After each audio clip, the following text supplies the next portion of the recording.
আসসালামু আলাইকুম। এই শীতে বাফা পিঠা বানাইছি, দেখেন কত বড়।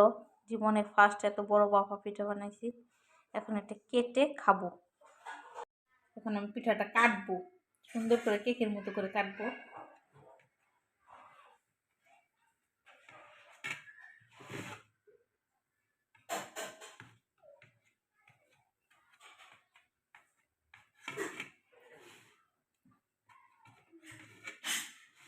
এই পিঠাটা এভাবে খেয়ে দেখবেন, বানিয়ে অনেক মজা লাগবে।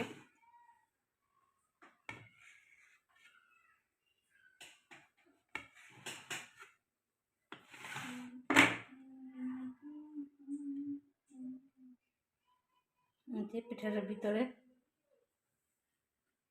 অনেক সুন্দর হয়েছে, সেই স্বাদ।